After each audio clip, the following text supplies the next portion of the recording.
এই রাজ্যে সব চুরি হয়, এই রাজ্যে মানুষের সম্ভ্রম চুরি হয়, শাহজাহানরা চুরি করে মেয়েদের সম্ভ্রম, এ রাজ্যে যুবদের তাদের ভবিষ্যৎ চুরি হয়, চুরি করে পার্থ চ্যাটার্জির মতো নেতারা।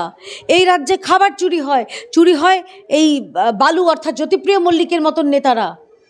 কোন রাজের বংশধর আমি কি পুরোটা বলবো? একটা সৎপাত্র শুনেছিলাম, এবার তো সৎকন্যা দেখছি আমরা। অসাধারণ। সুকুমার রায় যদি বেঁচে থাকতেন তাহলে উনি খুব খুশি হতেন, প্রচণ্ড খুশি হতেন উনি, যে কিন্তু তারা উচ্চ ঘর, কংসরাজের বংশধর। আর এরা তো তারও খারাপ, এরা চোরেদের বংশধর হচ্ছে এখন তৃণমূল কংগ্রেস, যে তৃণমূল কংগ্রেস বংশ পরম্পরায় চুরি করছে।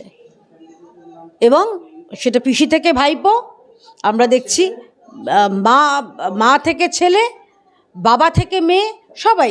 পরেশ অধিকারী, অঙ্কিতা অধিকারী, অনুব্রত মণ্ডল, সুকন্যা মণ্ডল, প্রত্যেকে দুর্নীতিগ্রস্ত। আপনি এক একটা নাম হবে না, এ মণিমাণিক্য ছড়িয়ে আছে পশ্চিমবঙ্গের বিভিন্ন জেলায়, বিভিন্ন ব্লকে, বিভিন্ন অঞ্চলে, বিভিন্ন বুথে। আর রাজ্যের কথা বাদই দিলাম, সেখানে তো ওই যেখানেই তাকিয়ে দেখবেন সেখানেই এরকম অমূল্য রতন ছড়িয়ে ছিটিয়ে রয়েছে। আমি অনুরোধ করব নিশ্চয়ই যে এই সাক্ষাৎকারটা যখন দেখাবেন তখন পাশে ওই ছবিটা দেখাবেন, যে চকোলেট বোমের আঘাতে কোন জায়গায় এরকমভাবে বাড়িটা এরকম ছিন্ন বিচ্ছিন্ন হয়ে যায়, কোন জায়গায় চকোলেট বোমের ফাটার কারণে 3 জনের মৃত্যু ঘটে। আমাকে পশ্চিমবঙ্গ বাদ দিন, সারা ভারতবর্ষ বাদ দিন, বিশ্বের কোথাও একটা এরকম ঘটনা দেখাতে পারবেন? চকোলেট বোমের আঘাতে 3 জনের মৃত্যু, বাড়ি ছিন্ন বিচ্ছিন্ন। এইটা হচ্ছে বাংলা বোম। আমরা এখন বারে বারে বলছি, দেখুন ভাই, বোমায় এগিয়ে বাংলা। কারণ এই বোমার আঘাতেই বিভিন্ন জায়গায়, সেটা খাগড়াগড় থেকে শুরু করে এই ভূপতিনগর, পিংলা, এগরা, প্রতিটা জায়গায় বিস্ফোরণ হয়েছে, মানুষ মারা গেছে। এবং তৃণমূলের বহু ক্ষেত্রে দেখা গেছে তৃণমূলের স্থানীয় নেতা, তাদের বুথের সভাপতি, কর্মী, তাদের বাড়িতে বোম। কি কারণ?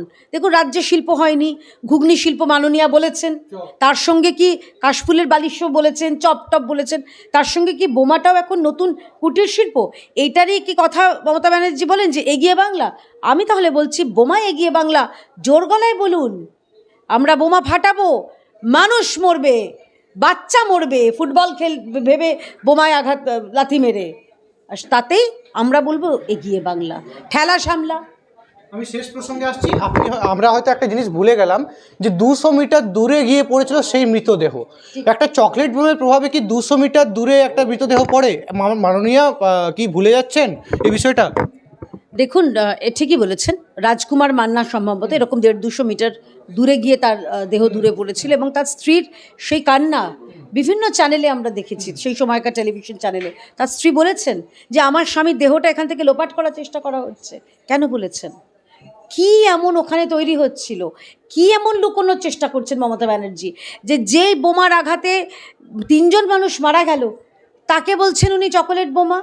উনি জানেন না? এই কথা শুনে দেখুন, আপনার এই বুমটাও হাসছে। মানে এই কথা শুনে, অনেক দূরের কথা, এই ঘরে যে বুম, এই ঘরে খবরের কাগজ, তারাও ওরকম কেঁপে কেঁপে উঠছে হাসতে হাসতে। তো উনি জানেন না? ভালো করে জানেন, বিলক্ষণ জানেন। উনি তো গুন্ডা কন্ট্রোল করেন বলেছেন, তা উনি এই বোম শিল্পটাকে কন্ট্রোল করতে পারছেন না। আমি অনুরোধ করছি, প্রাণ, যে কোনো প্রাণ চলে যাওয়া দুঃখের, সেটা আপনার দলের হোক, আমার দলের হোক। আমার দলের আমরা জানি আমরা কত কর্মী হারিয়েছি।